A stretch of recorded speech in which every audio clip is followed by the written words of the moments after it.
Bonjour aventuriers et aventurières. Aujourd'hui, j'aimerais couvrir le côté technique du jeu de rôle, les fiches qui représentent sur une interface préfète vos personnages, les classes qui sont en général disponibles pour votre amusement, et le lexique utilisé communément dans une partie.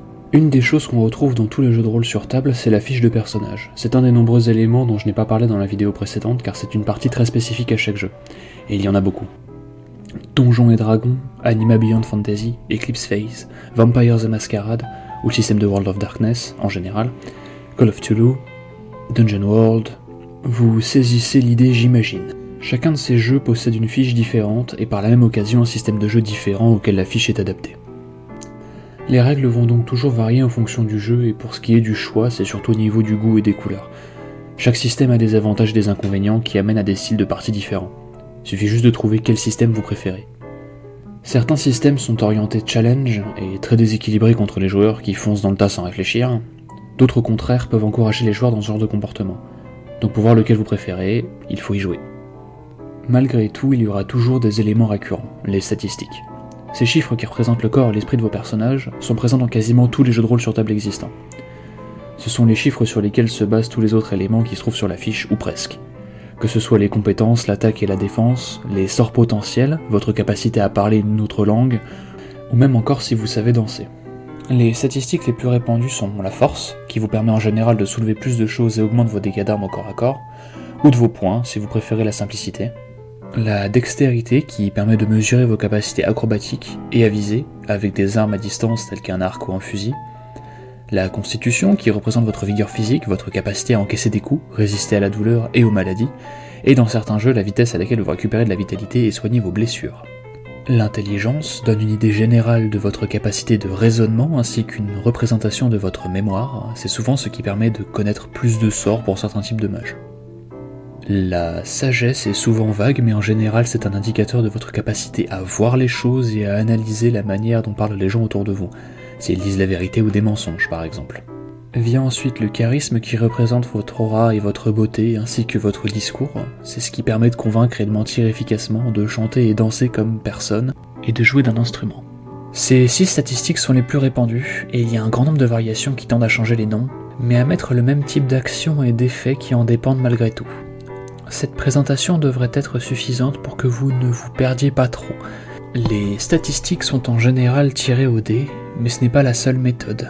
Il en existe quelques autres qui sont en général dépendantes du livre du jeu auquel vous jouez. Certains systèmes vous permettent d'acheter vos statistiques avec des points, c'est ce qu'on appelle du point buy, qui permet une meilleure personnalisation de l'ensemble des statistiques. Il y a également ce qu'on appelle les stats préfaites, qui sont un assemblage de chiffres que vous pouvez répartir sur les stats que vous voulez, et ces mêmes chiffres sont donnés à tout le monde, ce qui donne une meilleure homogénéité. Après ce stade, il arrive que l'on puisse choisir une race qui applique des modificateurs aux statistiques que l'on vient de répartir. Comme par exemple un humain pourrait gagner un 1 dans une caractéristique au choix, tandis qu'un elfe gagnerait plus 2 en dextérité ou en charisme contre un moins 2 en force ou en constitution.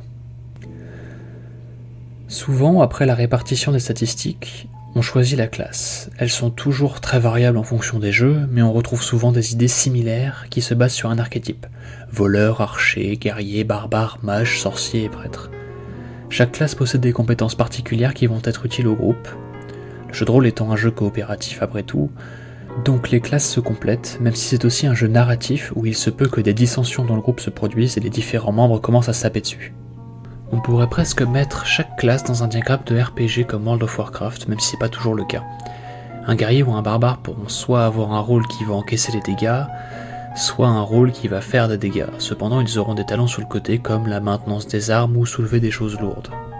Mages, sorciers et prêtres vont souvent avoir un rôle assez similaire, même si le prêtre aura plus un rôle de soigneur, mais il bénéficie de sa connaissance de la religion. Un peuple de cette même religion sera plus enclin à entendre le prêtre. Les 2 autres classes magiques serviront souvent à faire des dégâts ou posséderont de nombreux sorts pour aider leurs compagnons. Finalement, l'archer et le voleur prennent un rôle de support ou de dégâts à distance, avec l'archer qui possède des compétences en lien avec la nature, comme de l'arboristerie ou des connaissances sur les animaux, tandis que le voleur, bien que capable de combat à distance, peut aussi se faufiler dans le dos des ennemis pour leur mettre un coup bien placé. Le voleur est en ville ce que l'archer est dans la nature, il est capable de voler à la tire, ainsi que d'ouvrir des serrures fermées à clé. C'est aussi une personne qui serait capable de trouver ce qu'elle cherche dans une ville. Cependant, il ne faut pas oublier qu'une classe est un schéma que l'on n'est pas obligé de suivre à la lettre, c'est un exemple dont on est libre de différer pour créer un personnage unique. Un voleur peut donc avoir des connaissances en religion ou en magie comme un guerrier peut être parfaitement apte à danser et se donner en spectacle. Il y a aussi la possibilité de faire un personnage tellement dans le schéma que l'on augmente les capacités de la classe jusqu'à la limite. C'est ce qu'on appelle de l'optimisation ou du power gaming. Simplement avoir un personnage extrêmement fort dans ce qu'il fait. C'est une question de ce qu'on préfère faire. Il faut juste éviter de construire un personnage fort partout, sinon nos coéquipiers n'ont plus rien à faire et ça devient ennuyeux. Après les classes, il se peut qu'il y ait l'option de prendre un talent. C'est souvent un passif qui dépend en partie de la race et de la classe, et qui est plus ou moins unique. C'est un bonus qui aide à rendre notre personnage encore plus différent et peut même complètement changer la façon dont on le joue en conséquence. Ça peut aller d'un simple bonus dans une caractéristique au changement du fonctionnement de la magie pour de meilleurs effets contre plus de composants. C'est un exemple non exhaustif car souvent les jeux qui possèdent des talents en possèdent beaucoup trop pour que je puisse tout couvrir ne serait-ce que pour un seul jeu. À présent, on va voir un peu de lexique pour vous familiariser avec ce qu'on entend souvent mais qu'on ne comprend pas forcément du premier coup. L'initiative est une statistique secondaire qui est lancée avec un dé et les bonus appropriés pour décider de l'ordre d'action dans un combat. La plus haute initiative commence et on va dans l'ordre décroissant. Ensuite, il y a les saves ou les résistances qui sont, comme leur nom l'indique, un moyen de résister à un effet ou une maladie ou même à de la douleur. L'effet peut provenir de sorts, de l'environnement d'un animal qui vous empoisonne et bien d'autres choses. Viennent ensuite les critiques, ou Nat 20 en anglais quand on utilise un dé 20. 20, enfin voilà. Les effets des critiques peuvent varier en fonction du jeu, mais leur fonctionnement reste toujours le même. Un GO, voire le jet maximum sur le dé peut être un critique. Le résultat peut varier de l'action réussie automatiquement à vous infliger le double de dommages. Et donc les dommages sont les dégâts que l'on inflige lors d'une attaque sur les points de vie, que ce soit avec un sort ou une arme.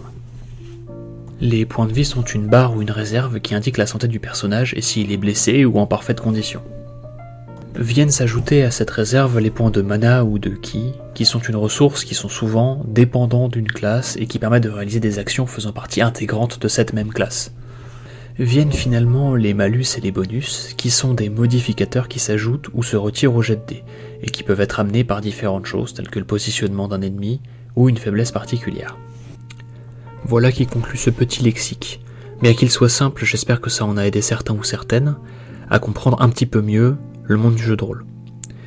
Ma prochaine vidéo sera probablement sur le déroulement d'une partie, où j'essaierai de vous montrer exactement à quoi ça ressemble, afin que vous puissiez voir ce que le jeu permet, et ce que c'est que d'abord jouer un personnage plutôt que de simplement se battre avec une marionnette.